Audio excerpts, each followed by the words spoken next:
सच्चिदानंदाय विश्वोत्पत्ति आदि है तवे तापत्रय विनाशाय श्री कृष्णाय वयम नमः। सर्वे श्रोताजनों ने जय श्री कृष्ण।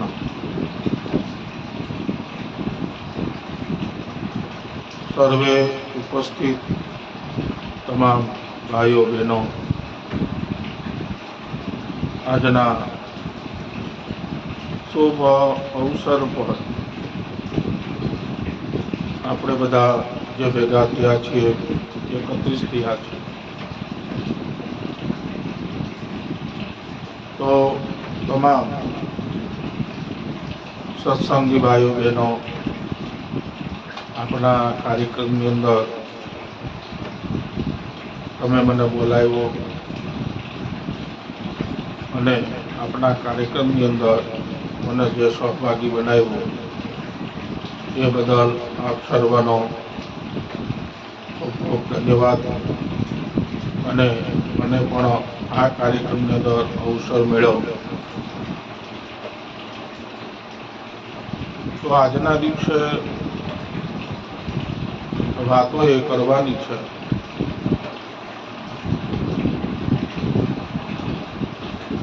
કે તમામ અત્યારના સમાજની અંદર આપણે ધર્મની સાથે સંકળાયેલા છીએ, સાથે હર કોઈ નાના મોટા સંપ્રદાયની અંદર સંકળાયેલા છીએ। ધર્મ સંપ્રદાય એ આપણા આચાર્યો ઋષિમુનિઓ મનુષ્યના કલ્યાણ માટે અને આપણા સનાતન ધર્મ માટે શ્રેષ્ઠ ઉપાય છે।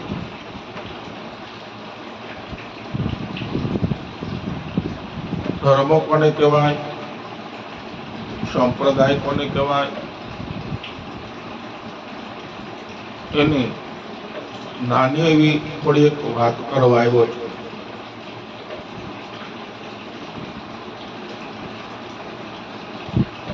તો સત્કાર્ય કરવા,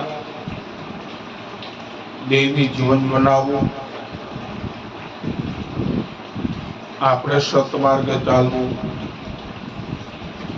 આપણા સંતાનોને સંસ્કૃતિનો વારસો આપવો, એના જીવનની અંદર સારા સદવિચારોનું સિંચન કરવું, આને સત્કર્મ કહેવાય। કોઈ દુઃખી જીવાત્મા હોય એવા વ્યક્તિને ભગવાનની શક્તિ પ્રમાણે આપણને જે કંઈ પણ પ્રાપ્ત થયેલું છે તો એના જીવનની અંદર આપણે મદદગાર થવું, એને ઉપયોગી થવું, આ સત્કર્મ।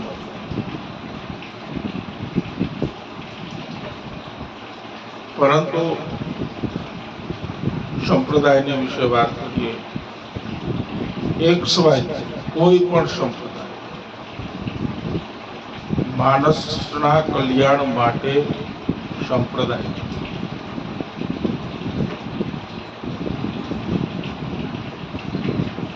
તો સંપ્રદાયનો અર્થ શું કે સમ વત્તા પ્રદાન,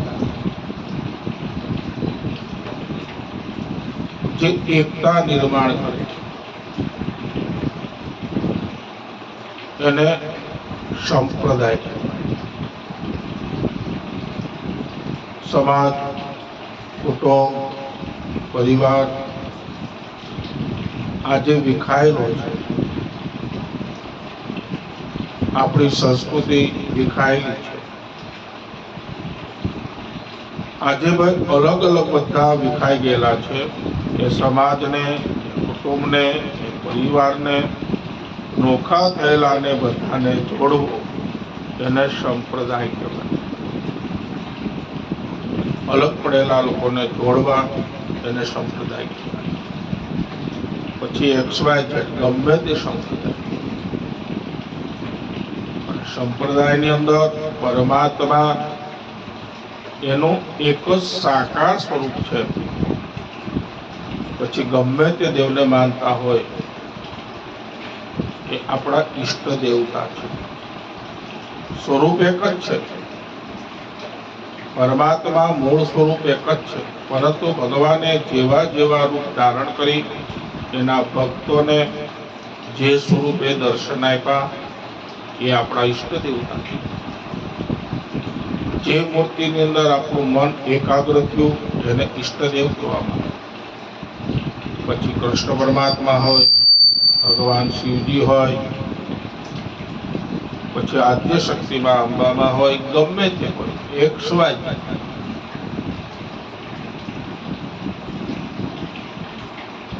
તો આની અંદર આપણી પૂર્ણ શ્રદ્ધા રાખી, પૂર્ણ વિશ્વાસ રાખી અને એના જે કંઈ પણ ભગવાનના જે સારા વિચારો છે એ સારા વિચારો આપણા કુટુંબની અંદર, આપણા સંતાનોની અંદર, આપણા સમાજની અંદર એને સમજાવવાનો પ્રયત્ન કરવો, એને સંપ્રદાય કહેવાય. જ્યાં સંપ નિર્માણ થાય, એકતા નિર્માણ થાય, આવો જ્યાં પ્રયત્ન થાય, લોકો ભેગા મળે અને માણસના કલ્યાણ માટેના સતત જે વિચારો થતા હોય એને સંપ્રદાય કહેવાય. તો આવા બધા વિચારો આ પ્રાપ્ત ક્યાંથી થાય? તો આપણા ઋષિમુનિઓ, આચાર્યો, સંતો આપણને બહુ બધા ગ્રંથો આપી ગયા, વેદો આપી ગયા, ઉપનિષદ આપી ગયા, ગીતા આપી ગયા, રામાયણ આપી ગયા, મહાભારત આપી ગયા. આનું સતત વાંચન, સારા વિચારો, એનું સતત મનન અને એમાં કદી એકાદો પણ ગુણ જીવનની અંદર ઉતારવાનો પ્રયત્ન કરીએ અને એક ગુણ પણ જો જીવનની અંદર ઉતરી જાય અને એ ગુણ દ્વારા કોઈ એક વ્યક્તિનું જો કલ્યાણ થતું હોય તો તે આપણો ધર્મ આપણે નિભાવ્યો. 5 લીટરનું દૂધનું તપેલું ભર્યું હોય અને એની અંદર એક ટીપું છાશનું પડી જાય તો 5 લીટરનું દૂધ એ દહીં બની જાય.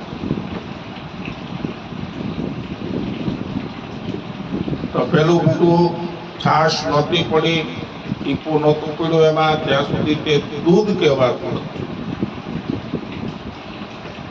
પરંતુ એક ટીપું છાશનું પીડા પછી એનું જે ટેફું બની જાય તો આખું નામકરણ બની જાય. દૂધમાંથી આખું નામ થઈ જાય દહીં.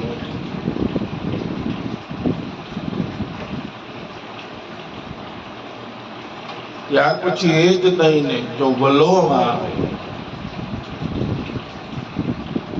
તો એની આખી જાતિ બદલી જાય. દહીંમાંથી આપણે કહીએ કે છાશ થઈ.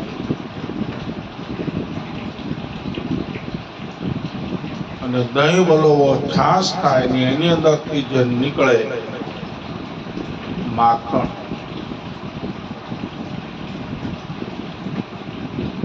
પણ જ્યારે છાશ વલોવીને ઉપરથી માખણ કાઢીએ તેને કહેવાય માખણ. પરંતુ એને ગરમ કરવામાં આવે, તાવવામાં આવે અને પછી જે પૌષ્ટિક બને એને કહેવાય ઘી.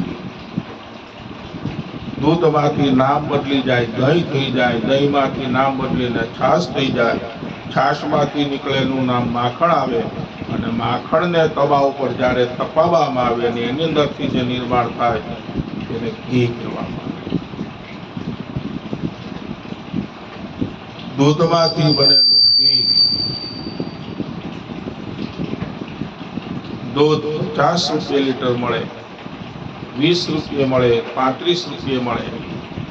જ્યારે એ જ દૂધની અંદર સમાયેલું જ્યારે ઘી તૈયાર થાય તો એ ઘીની કિંમત 4 ગણી વધી.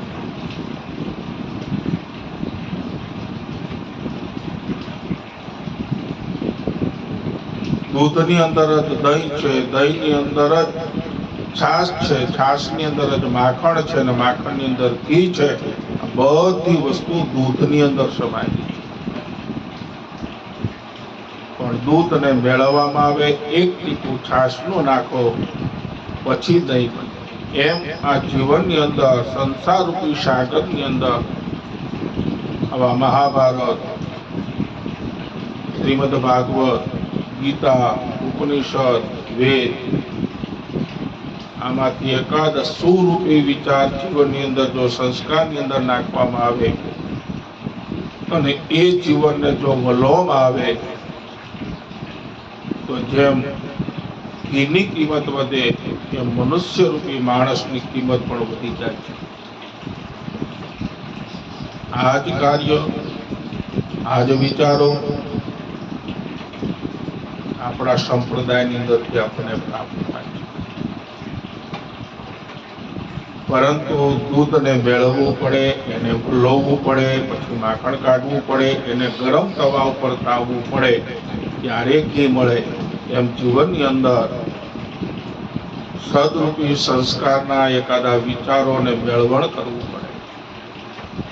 વિચારો મેળવવા માટે થોડો પ્રયત્ન કરવો પડે. એ પ્રયત્ન કર્યા પછી જીવનની અંદર ઉતારવા માટે વિચારોનું મનોમંથન કરવું પડે. અને એ મનોમંથન કર્યા પછી જીવનની અંદર એકાદો ગુણ ઉતારવા માટે થોડા પ્રયત્નો, થોડી સહન શક્તિ પણ પ્રાપ્તિ કરવી પડે. અને એ સહન શક્તિ પ્રાપ્ત કર્યા પછી મનુષ્ય માત્રની જે જીવનની મૂલ્ય વધે, જીવનની કિંમત વધે. આ જ વસ્તુ આપણને સંપ્રદાયની અંદરથી પ્રાપ્ત થાય છે. આવા વિચારો પ્રાપ્ત કરવા માટે, આવા જીવનની અંદર ગુણો ઉતારવા માટે, આપણું જીવન દૈવી બનાવવા માટે ઋષિ મુનિઓએ રાત અને દિવસ મહેનત કરેલી છે. આપણા આચાર્યોએ, સંતોએ આના માટે સતત પ્રયત્ન કરેલા છે. એ પ્રયત્નની અંદર આપણે બધા સહભાગી થવાના છે, થયેલા જ છે. તો આપણું જીવન આવું દૈવી બને, સમાજની અંદર સંપ નિર્માણ થાય, સમાજની અંદર એકતા નિર્માણ થાય. આ પેલો વ્યક્તિ આમ છે, પેલો વ્યક્તિ આમ છે, આના ધર્મની અંદર આના સંપ્રદાયમાં આવું છે, આના સંપ્રદાયમાં આવું છે. મૂળ સ્વરૂપ પરમાત્માનું એક જ છે, પરંતુ બધાએ અલગ અલગ સ્વરૂપ ધારણ કરી અને સમાજને ભેગા કરવા માટેનો જે પ્રયત્ન કરેલો છે એને કહેવામાં આવે સંપ્રદાય. આવા સમાજની અંદર જે કંઈ પણ આપણને સારા વિચારો, ભગવાનના વિચારો પ્રાપ્ત થયા છે, વેદોના વિચારો પ્રાપ્ત થયા છે, ઉપનિષદોના વિચારો પ્રાપ્ત થયા છે, અને હર કોઈ સંપ્રદાય એની અંદર તમે વાંચન કરો, પુસ્તકોનું વાંચન કરો, કોઈ પણ સંપ્રદાયનું પુસ્તક લો, વિચારો તો એની અંદર આ જ આવવાના છે. કા ગીતાના વિચારો આવશે, કા મહાભારતના વિચારો આવશે, કા રામાયણના વિચારો આવશે, કા ઉપનિષદના વિચારો આવશે, પુરાણોના વિચારો લખેલા હશે. વિચારો બધા એના એ જ લખેલા છે. મૂળ માધ્યમ તો આપણા વેદ, ગીતા, ઉપનિષદ, રામાયણ, મહાભારત, પાયાના વિચારો તો એ જ છે. તો આવા વિચારોને લઈ આપણું જીવન સદાને માટે સતત દૈવી બને, અને એ દૈવી જીવનની અંદર ભગવાન આપણને બધાને સત્કાર્ય કરવા માટેની સદબુદ્ધિ, શક્તિ અને પ્રેરણા આપે એવી આજના દિવસે ભગવાનને પ્રાર્થના કરી આજનું મારું વક્તવ્ય છે પૂર્ણ કરું છું. આમાંથી એકાદો સારો વિચાર, સદગુણ, સંપ્રદાયને ધ્યાનમાં રાખી જીવનની અંદર એકતા પ્રાપ્ત થાય, સંપ નિર્માણ થાય એવો પ્રયત્ન કરી આપણે આપણું જીવન દૈવી બનાવી અને આપણા સંપ્રદાયને શ્રેષ્ઠ અને ઉજ્જવળ બનાવીએ એવી આજના દિવસે આપણા ભગવાનની પાસે પ્રાર્થના. અસ્તુ. જય શ્રી કૃષ્ણ.